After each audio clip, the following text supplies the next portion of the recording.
নমস্কার বন্ধুরা, আপনাদের সকলকে আমার চ্যানেলে স্বাগত জানাচ্ছি। আশা করি বন্ধুরা আপনারা সবাই সুস্থ আছেন এবং ভালো আছেন। বন্ধুরা, আপনাদেরকে আমি যে লঙ্কা গাছটা দেখাচ্ছি, এটার ওপর কিন্তু আগে আমি অনেক ভিডিও করেছি। এটা আমার একটা মরে যাওয়া লঙ্কা গাছ ছিল, সেটাকে নতুন করে বাঁচিয়ে তুলেছিলাম।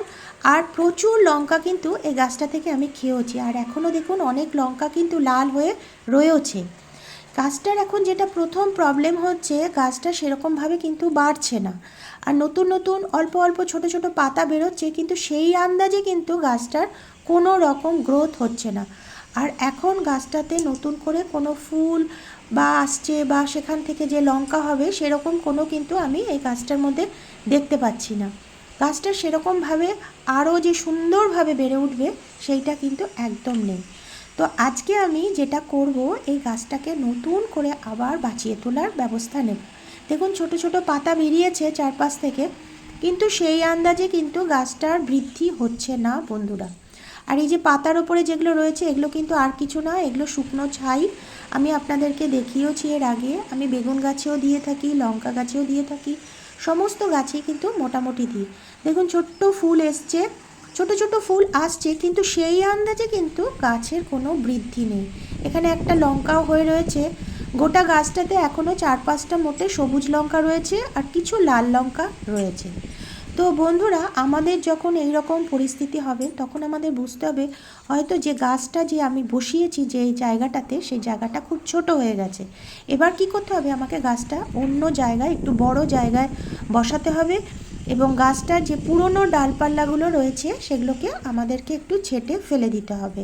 তাহলে কি হবে, নতুন করে আবার গাছ বেরোবে। আর এই যে লঙ্কাগুলো বন্ধুরা আপনাদেরকে দেখাচ্ছি না, প্রচণ্ড ঝাল। আমি যদি দুটো লঙ্কা যদি তরকারিতে দিয়ে থাকি, তরকারি একদম ঝাল হয়ে যায়। খুব ভালো একটা লঙ্কা গাছ। আর বন্ধুরা, এই রকম লঙ্কা গাছ যদি আমাদের বাগানে থাকে, তাহলে অনেক সময় লঙ্কা থাকে না, কিন্তু গাছ থেকে টুক করে লঙ্কা এনে সেটা কাজে লাগিয়ে দেওয়া যায়। আর সেটা কিন্তু খুব মজা লাগে। দেখুন গাছের গোড়াটা আমি শুকনো করে রেখেছি, যেহেতু আজকে আমি জায়গাটা চেঞ্জ করব, সেই জন্য শুকিয়ে রেখেছি, জল দিইনি।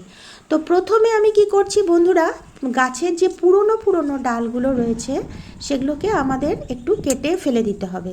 তাহলে কি হবে, আমাদের নতুন করে আবার পাতা ছাড়বে, গাছের ডাল ছাড়বে গাছ, এবং গাছ আরও সুন্দরভাবে বেড়ে উঠবে।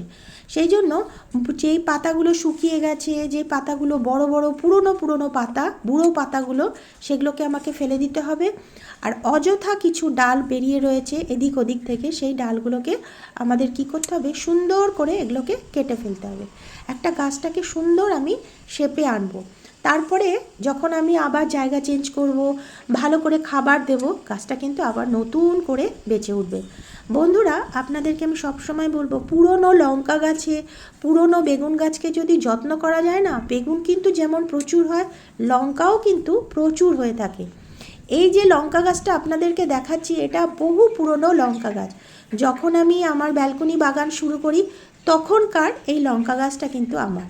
এখনও দেখুন আমাকে লঙ্কাও দিচ্ছে, আর এখনও আমি গাছটাকে যত্ন করে রেখেছি, এবং খুব সুস্থভাবে কিন্তু লঙ্কা গাছটা রয়েছে। কোনো রকম কিন্তু এই গাছটায় আজ পর্যন্ত পাতা কুঁকড়ে যাওয়া, পোকা মাকড় কিচ্ছু হয়নি। দেখুন অনেকগুলো আমি ডাল কেটে ফেলে দিলাম। এই পাতাগুলো কিন্তু আমি ফেলবো না, আমি যে কিচেন কম্পোস্ট তৈরি করি সেইখানে আমি এই পাতাগুলোকে দিয়ে দেবো। এটা একটা দারুণ সার কিন্তু হয়ে যাবে এই পাতাগুলো। তো ওপরে যে একটু ছোট ছোট যে পাতাগুলো রয়েছে অযথা, সেগুলোকে আমি ফেলে দিলাম। আর এই যে লাল লাল লঙ্কাগুলো রয়েছে, এই লঙ্কাগুলোকে আমি তুলে নিলাম।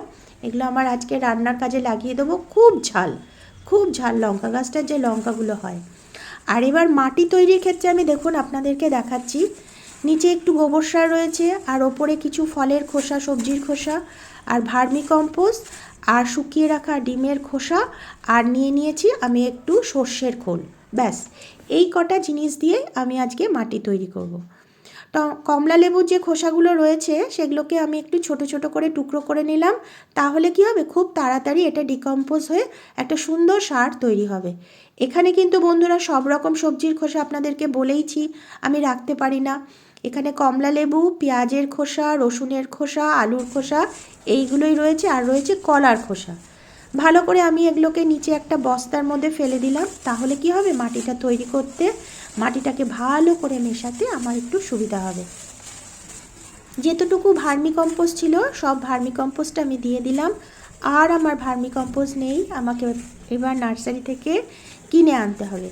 আর এই যে ডিমের খোলাগুলো রেখেছি বন্ধুরা, এটা কিন্তু আমি ব্যবহার করার পর ভালো করে ধুয়ে নিয়ে আমি রোদে শুকিয়ে এরকম প্লাস্টিকে রেখে দিই।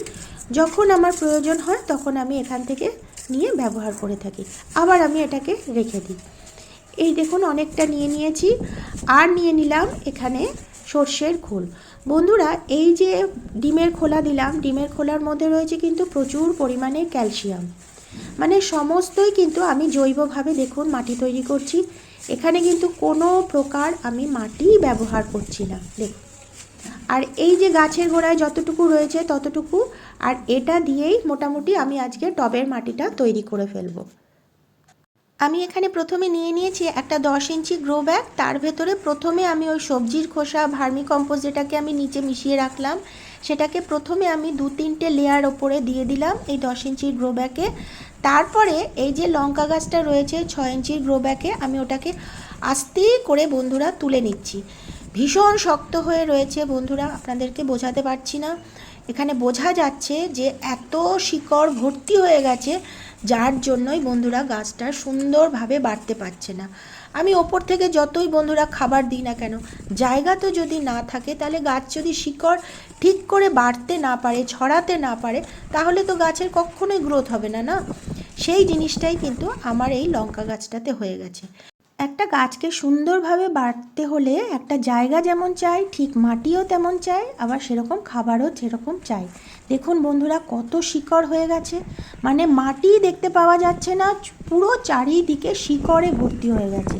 তার মানে বোঝা যাচ্ছে বন্ধুরা জায়গাটা আমার ছোট হয়ে গেছিলো, তার ফলে গাছে সেরকম বৃদ্ধি হচ্ছিল না, সেরকম ফুলও আসছিল না, আর ফলে সেরকম আমি লঙ্কাও পাচ্ছিলাম না।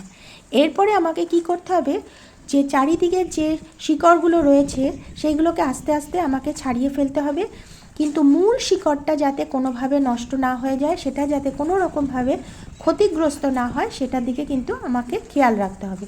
চারিদিকে শিকড়গুলোকে অল্প অল্প কেটে দিলেও কোনো রকম ক্ষতি হবে না। দেখুন আমি নিয়ে নিলাম।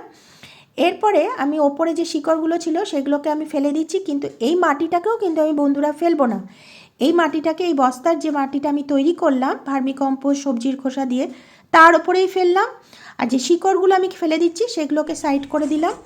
এরপরে আমি ওপর থেকে আবার একটু আলতো করে লেয়ার দিয়ে দিলাম এই মিশ্রণটার। দেখুন আমি অল্প করে ভালো করে মিশ্রণটার লেয়ার দিয়ে দিলাম। এইবার আমি গাছটাকে সুন্দর করে এখানে আমি বসিয়ে দিলাম। দেখুন অনেকটা লেয়ারই আমি দিয়ে দিয়েছি নিচে। এরপরে আমি এই গাছটাকে ওপর থেকে ঠিক সোজা করে আমি বন্ধুরা বসিয়ে দিলাম। এবার বাকি যে মিশ্রণটা রয়েছে সেটা আমি ওপর থেকে 4-5 থেকে দিয়ে দিলাম। মনে হচ্ছে বন্ধুরা অনেকটা মিশ্রণ কম হয়ে গেছে, কিন্তু আর নেই আমার মিশ্রণ। সেই জন্য আমি কি করব, আমার তুষ রয়েছে সেই তুষ আমি এখানে দিয়ে দেবো। বন্ধুরা আমি কিন্তু এখানে কোনো রকম দেখুন মাটি আমি ব্যবহার করছি না, সম্পূর্ণ কিন্তু জৈবভাবেই আমি গাছের মাটিটা তৈরি করেছি। দেখুন আমি কিন্তু আপনাদেরকে সবসময় বলি, আমি যেহেতু ব্যালকনিতে কাজ করে থাকি, আমার মাটির ব্যবহার কিন্তু আমি খুব কম করি।